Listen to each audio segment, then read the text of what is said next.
Allez salut, me revoici pour vous faire un petit point lecture, ça faisait longtemps. Et donc j'ai 4 livres à vous présenter pour ce nouveau point lecture. Il y en a 3 que j'ai déjà lus, un que je vais commencer qui va être ma lecture en cours, et il y a aussi bien du roman que de la non-fiction.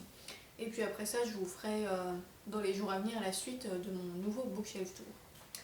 Donc, je commence avec un roman qui était ma lecture en cours lors de mon dernier point lecture. Il s'agit de Attila de William Napier. Donc c'est un livre en anglais qui n'a pas été traduit en français et qui est le premier tome d'une trilogie sur la vie de Attila, donc le chef des Huns, qui a terrorisé à peu près tout le monde avec l'empire des Huns. Donc j'ai terminé ce premier tome qui a été une lecture, je dirais, plutôt sympa, mais qui n'a pas été une révélation. En fait, la dernière fois, pendant mon point lecture d'avant, je vous disais que ça me plaisait beaucoup, etc., que le début me plaisait beaucoup. Et puis, en fait, je suis finalement un peu restée sur ma faim avec ce livre, puisque dans la quatrième de couverture, on nous explique que c'est la grande bataille d'Attila contre un général romain qui essaye de protéger l'empire romain contre l'invasion des Huns. Donc moi je m'attendais vraiment à une épopée guerrière avec des grandes batailles, etc., etc. Et on commence avec Attila lorsqu'il est adolescent et qu'il est otage à la cour impériale de Rome. Et je pensais qu'on allait assez vite arriver à l'âge adulte et voir comment il est devenu le chef de son empire et tout ce qui s'ensuit. Sauf qu'en fait pas du tout, parce que ce premier tome ne concerne que l'adolescence de Attila. Donc au moment où le tome se finit, Attila est toujours adolescent, il vient à peine de rejoindre son peuple après avoir été otage pendant un certain temps à Rome.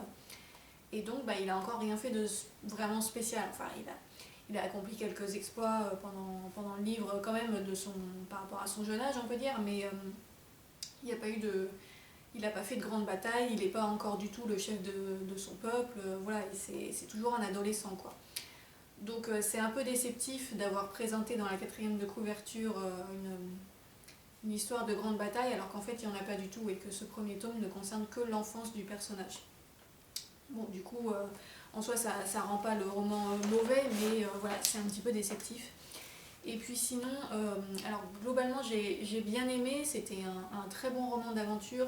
Néanmoins, je dirais que du point de vue historique, c'est pas forcément le roman vers lequel se tourner si on cherche des infos très exactes, puisque l'auteur a quand même pas mal inventé, c'est très fictionnalisé. Le truc, c'est qu'apparemment, on ne sait pas tellement de choses du peuple des Huns, puisqu'ils ne rédigeaient pas beaucoup, en fait, ils avaient surtout des traditions orales. Mais visiblement, d'après ce que j'ai compris, il y a peu de traces écrites pour ce peuple, et donc l'auteur a beaucoup interprété, imaginé, voire carrément inventé complètement des trucs pour combler un peu ce manque d'informations. Donc c'est vraiment une histoire de fiction qui se base certes sur des faits historiques réels, mais c'est très très romancé. Et d'ailleurs il y a même parfois des éléments un peu surnaturels qui surviennent dans le livre, où l'auteur est vraiment parti quasiment dans du fantastique ou du merveilleux à certains moments. Donc c'était un petit peu déroutant parce que on se lance dans un roman historique en s'attendant du coup à un truc réaliste, si je puis dire, et en fait ça part un peu dans du fantastique à certains moments. Alors moi ça m'a pas tant gêné que ça, parce que j'ai trouvé que c'était des passages plutôt intéressants aussi, et je l'ai pris comme ça venait, on va dire. Mais je sais que, enfin j'ai vu sur internet qu'il y a pas mal de lecteurs qui ont été très agacés par ça, parce qu'ils trouvaient que c'était complètement hors sujet, et qu'ils voulaient un roman historique, ils voulaient pas un roman à moitié fantastique, quoi. Et c'est vrai que c'est toujours un peu, je dirais que c'est toujours un peu risqué quand on prend des personnages historiques réels et qu'on les place dans un contexte qui n'est pas réel. Ça fait toujours une espèce de décalage, et ça peut créer de la déception. Donc voilà, je pense aussi peut-être que c'est pour ça que cette série n'a pas eu un énorme succès, n'a pas été beaucoup traduite, et qu'elle est difficile à trouver aujourd'hui. Mais voilà, néanmoins c'est quand même une lecture que j'ai pris plaisir à lire. Il y avait des passages qui étaient vraiment très bien, j'ai noté même parfois quelques citations. L'auteur, même s'il a beaucoup fictionnalisé, a quand même fait beaucoup de recherches pour écrire ce livre, notamment sur l'Empire romain, sur les mœurs à Rome à cette époque-là, et puis aussi sur les différents peuples qui sont aux frontières de l'Empire. Donc il y a alors en anglais ça se dit les Goths, les Goths, je suis plus très sûre comment ça se dit en français, mais voilà, il y a plusieurs autres peuples qui sont désignés par les Romains comme des barbares. qui menace les frontières de l'Empire, et donc il y a quand même malgré tout plusieurs scènes de bataille entre ces peuples et l'Empire romain, même si ce n'est pas Attila qui est l'instigateur. Donc voilà, les scènes de bataille étaient quand même bien, c'était pas trop mal écrit, voilà, l'anglais était assez facile à lire, et puis les personnages étaient intéressants. Il y avait un bon travail sur la psychologie des personnages. On suit Attila, mais aussi un soldat romain avec sa famille, et puis plusieurs personnages de la cour impériale de Rome. Donc c'est à l'époque de l'empereur Honorius et de sa sœur Galla Placidia. Donc voilà, il y avait quand même des aspects historiques assez présents, surtout par rapport à ça, qui étaient intéressants. Et puis bah ouais, le côté fantastique, un peu poétique parfois, moi j'ai trouvé que ça a apporté aussi une touche intéressante au livre, même si c'est un peu, même si ça peut paraître un petit peu étrange. J'ai trouvé ça pas mal, moi finalement, ça m'a pas dérangé comme je le disais. Et donc bah voilà, je dirais encore une fois que c'est un bon roman d'aventure. Il y a beaucoup d'action, il y a donc voilà, des combats, des aventures, etc. Mais c'est pas un roman historique à prendre au pied de la lettre, on va dire. Voilà, après, donc je crois que je lui ai mis finalement la note de 15 sur 20, ce qui est une bonne note, mais voilà, pour dire que ça n'a pas été une révélation. Donc étant donné que les tomes suivants sont très durs à trouver, honnêtement je ne sais pas si je vais continuer cette série. Si je tombe dessus, je les prendrai, mais on va dire que c'est pas ma priorité. Néanmoins, j'étais quand même contente d'avoir découvert ce premier tome. Voilà donc pour Attila de William Napier. Après ça, entre deux romans, je me suis casé une toute petite lecture. C'est un des chairs de poule que j'avais acheté sur un vide-grenier cet été. Donc j'ai lu Le Parc de l'Horreur, donc de R.L. Stine bien sûr. Le Parc de l'Horreur, je pense que c'était mon chair de poule préféré quand j'étais petite. J'en avais vraiment un grand souvenir. Je crois que je l'ai lu plusieurs fois quand j'étais enfant. Et donc bah, voilà, c'était super sympa de le redécouvrir à l'âge adulte. Alors évidemment, ça m'a pas autant divertie que quand j'étais petite, mais c'était quand même une très chouette petite lecture. C'est assez drôle, la fin est assez réussie. Souvent avec R.L. Stine, il y a souvent des fins un petit peu ironiques, un petit peu surprenantes. Et là c'était le cas, donc c'était vraiment sympa. Et bon, j'ai pas grand chose à en dire parce que voilà, c'est un petit roman jeunesse vraiment très court. Juste pour vous donner un peu le contexte, ça parle d'une famille qui devait partir visiter un parc zoologique, et en fait ils se perdent, ils n'arrivent pas à trouver le zoo, et finalement ils se retrouvent sur une route un peu au milieu de nulle part, et ils voient une pub pour un parc d'attractions qui s'appelle le Parc de l'Horreur. Donc ils décident d'aller là à la place du zoo, et arrivés dans ce parc d'attractions, ils découvrent qu'en fait les monstres semblent réels, et que les attractions paraissent assez dangereuses. Voilà. Donc c'était très sympa, et bon voilà, ça m'a fait une chouette petite lecture entre deux romans adultes. Et ensuite après ça, donc j'ai lu un des romans que j'ai acheté cet été également. Il s'agit de Alexandre et Alestria de Shansa. Donc quand j'avais présenté ce livre dans mon book haul, je vous avais dit que je ne savais pas trop si j'allais l'aimer ou pas, je ne savais pas trop à quoi m'attendre. Finalement, je lui ai mis également la note de 15 sur 20, comme pour Attila. C'est-à-dire que ça a été une bonne lecture, mais ça n'a pas été un coup de cœur ou une excellente lecture. Donc en fait, on va parler de Alexandre le Grand et d'une guerrière amazone qui s'appelle Alestria, et ça va parler un petit peu d'une romance qui s'instaure entre eux, mais ça je dirais que c'est plutôt la deuxième moitié du livre. Dans toute la première partie du livre, les deux personnages ne se connaissent pas encore, et donc on suit la jeunesse d'Alexandre le Grand, son arrivée au pouvoir, ses premières batailles, le début de sa grande conquête vers l'Asie, et parallèlement on suit aussi un peu la tribu des Amazones dans laquelle se trouve Alestria. Donc je ne sais pas exactement à quel pays actuel ça correspond, mais c'est dans les steppes de l'Asie, quelque part par là. Donc voilà, au début on les suit de manière séparée, et ensuite ils vont finir par se rencontrer, et à partir de là, il va y avoir une relation qui va s'établir entre eux, et ils vont poursuivre la conquête d'Alexandre jusqu'aux Indes ensemble. Et donc ça explique, ça raconte toute l'ambivalence de leur relation, qui est fondée sur des rapports un peu bizarres, un rapport de dominance où ça ça oscille un peu tout le temps entre l'amour et la haine. Voilà. Et il y a aussi un troisième personnage, je dirais, ça fait une espèce de trio où en fait on a une autre fille des Amazones qui est la suivante de la reine Alestria, qui elle n'est pas du tout d'accord pour cette relation entre Alexandre et sa reine, et qui nous donne aussi son point de vue sur cette romance qu'elle observe de l'extérieur. Voilà. Donc dans mon bouquin, je vous disais que s'il y avait trop de romance, ça risquait de me gêner. Alors en l'occurrence, il y a des choses que j'ai pas aimées, mais c'était pas tellement la romance en elle-même, parce que j'ai trouvé qu'elle était plutôt bien amenée, ça tombait pas comme un cheveu sur la soupe. Puis le fait que toute la première partie du roman montre les personnages de façon séparée, c'était assez intéressant, puisque au moment où ils se rencontrent enfin, on les connaît déjà assez bien, on sait un peu quel est leur passé, quels sont leurs objectifs, etc. Donc c'était plus intéressant. Après, ce qui m'a gênée, c'est que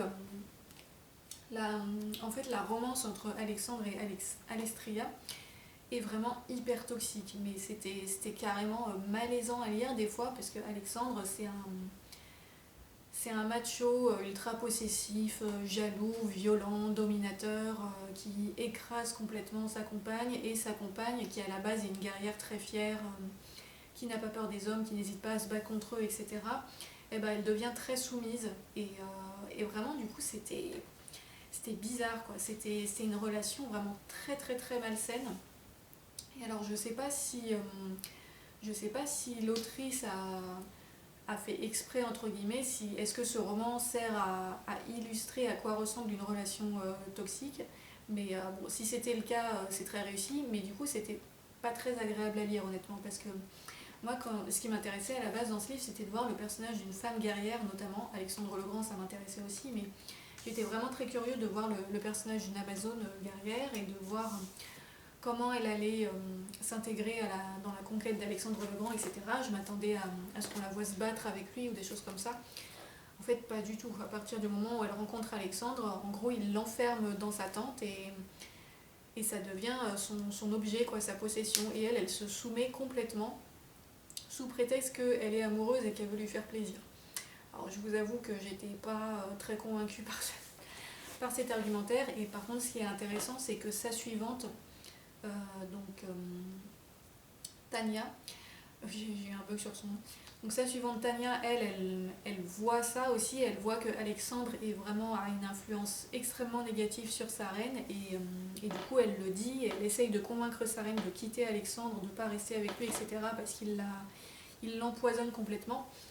Mais la reine demeure complètement sourde à ses arguments, et voilà, bon, je vais pas expliquer comment ça se passe à la fin, mais voilà, c'était une relation vraiment pas belle du tout, et du coup c'était pas agréable à lire. Enfin moi je lisais ça en me disant mais ils sont complètement fous ou quoi, enfin bref.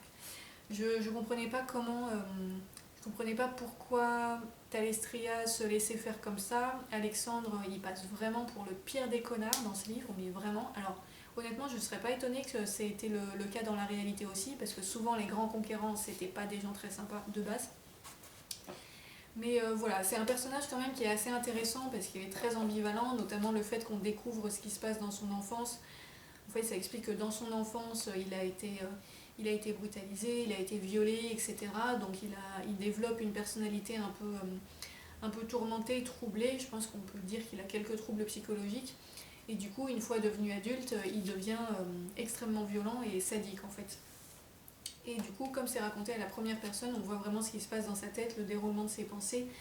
Et ça, c'était assez intéressant, même si donc c'est un personnage extrêmement antipathique, mais qui a été malgré tout bien développé. Donc voilà, du coup c'est pour ça que je dis que je lui ai quand même mis 15, parce que voilà, j'ai trouvé que les personnages étaient intéressants, qu'il y avait quelque chose dans leur psychologie qui était assez bien recherché, voilà, qu'il y avait de l'ambivalence, que l'autrice avait passé du temps à développer ses personnages. Mais effectivement, on ne peut pas trop s'attacher à eux. Enfin, moi en tout cas, j'ai vraiment pas pu, parce que voilà, c'était des personnages que je n'aimais pas en fait. Et je ne comprenais pas, enfin, je n'adhérais pas à leur façon de penser, à leur prise de décision, etc. Donc bon. Après, une chose aussi qui m'a un petit peu influencé mon avis, c'est que bon, là on pouvait s'y attendre, hein, mais c'est pas du tout une épopée guerrière, et surtout ce n'est pas un roman historique. L'autrice a complètement inventé ce qui se passe dans ce livre-là, donc c'est surtout pas un livre à lire si vous cherchez la vraie histoire d'Alexandre le Grand. En fait, elle s'est inspirée du personnage historique et de certains faits un peu généraux, donc en l'occurrence la conquête vers l'Asie et puis quelques histoires d'affrontements avec différents monarques, etc. Mais en fait, elle a vraiment utilisé ça comme toile de fond pour complètement inventer une histoire. Donc, un grand nombre de péripéties sont totalement fausses, enfin totalement inventées. Les relations entre les personnages ne correspondent pas à la réalité. Il y a des personnages qui, dans ce livre-là, meurent à certains moments, alors que dans la réalité, en fait, ils ne sont pas morts à ce moment-là, ni à cet endroit-là. Donc voilà, tout ça pour dire que c'est vraiment une histoire de fiction, c'est pas du tout un roman historique. Oui, c'est une fiction vaguement inspirée de personnages et de lieux historiques. Voilà. Donc voilà comment je pouvais décrire ce roman. Donc comme je le disais, pour moi ça n'a pas été un coup de cœur parce que voilà, j'ai vraiment pas du tout adhéré au personnage. Néanmoins ça se lit bien, ça se lit très vite. Il y a des passages assez poétiques. Et oui, je pense que ça devrait plaire aux personnes qui aiment bien les romances un peu tourmentées, sur fond un petit peu d'exotisme et de nations, comment dire, de nations antiques. Mais c'est vrai que moi, c'est pas trop mon style. Je suis vraiment plus axée sur les romans historiques et les épopées guerrières. Là, c'était une lecture sympathique, mais effectivement, je ne m'orienterai pas vers ce genre de livre à l'avenir parce que c'est pas trop mon truc non plus. Voilà donc pour Alexandre et Alestria. Et donc le livre que je vais commencer maintenant, qui est une non-fiction, il s'agit de Neurotribu de Steve Silberman. Oui, c'est ça. Et donc le sous-titre c'est Autisme, plaidoyer pour la neurodiversité. C'est aux éditions Quanto, si je ne m'abuse, oui. Et donc c'est un gros livre, un grand livre avec pas mal de pages, écrit relativement petit et très dense. Et en fait c'est un livre que je n'avais pas du tout l'intention d'acheter, mais je dois le lire pour le travail, puisqu'en fait je pense pas que je l'ai déjà dit sur cette chaîne, mais je suis moi-même autiste, j'ai le syndrome d'Asperger, et ça m'a causé énormément de difficultés dans mon travail ces derniers temps. Ça a vraiment été très dur. J'ai eu beaucoup de problèmes dans mes relations avec mes collègues, dans les méthodes de travail, on ne se comprenait pas dans notre façon de penser. J'ai travaillé sur un projet qui s'est très mal passé, ça a été catastrophique, j'ai eu envie de démissionner, enfin bref. C'était un peu le désastre et j'étais très surprise parce que mon autisme est assez léger, je pense. Enfin voilà, j'ai fait des études supérieures, jusqu'à présent j'ai jamais eu de trop gros problèmes et donc je pensais que le monde du travail ça irait quoi, que je me débrouillerais et qu'il n'y aurait pas besoin de faire plus en gros. Et en fait non, ça s'est très mal passé, donc j'avais pris contact avec une association qui est spécialisée dans le handicap au travail et donc ils m'ont conseillé de lire ce livre là pour apprendre à expliquer mon syndrome à mes collègues de façon un peu plus claire, parce que bon, visiblement j'ai essayé de l'expliquer mais apparemment c'est pas clair. Et donc voilà, et ils me disent que ce serait bien en fait que j'ai des notions sur l'autisme en général, sur comment ça a été découvert, sur comment c'est traité, comment on peut l'expliquer aux autres gens, ce qui est un petit peu tout le but de ce livre qui fait, si j'ai bien compris, la synthèse de toutes les recherches qui ont été faites sur l'autisme et l'intégration des personnes autistes dans la société. Donc voilà, en gros ils m'ont dit de lire ce livre-là pour avoir une meilleure vision de la chose et pouvoir mieux l'expliquer dans le cadre de mon travail et que ça se passe mieux. Alors je sais pas si ça va drastiquement m'aider, mais bon, en tout cas vu qu'ils me l'ont conseillé, je l'ai acheté et je vais le lire. Et puis voilà, on va voir ce que ça donne. Dans tous les cas, je pense que ça devrait être intéressant, parce que c'est vrai que l'autisme, en fait, je me suis un peu renseignée dessus quand j'ai eu mon diagnostic, mais pas plus que ça, honnêtement. Je ne lis pas des tonnes de livres sur le sujet, parce que j'ai tendance à partir du principe que moi ça ira et que j'ai pas besoin qu'on m'aide. Donc finalement, un petit peu quand même. Donc j'espère que ce livre-là pourra m'éclairer et puis que ça pourra être une lecture utile. Voilà, je vous en reparlerai quand je l'aurai. Je sais pas quand est-ce que je l'aurai fini, mais au moins quand je l'aurai commencé. Voilà. En tout cas, il est très recommandé. Visiblement, c'est un peu la référence dans le domaine en ce moment, donc on verra bien. Voilà, donc c'est tout pour ce petit point lecture. Comme je le disais, je reviendrai vous faire la suite de mon bookshelf tour dans les prochains jours. J'espère que ça vous a intéressé et puis je vous dis à la prochaine. Salut!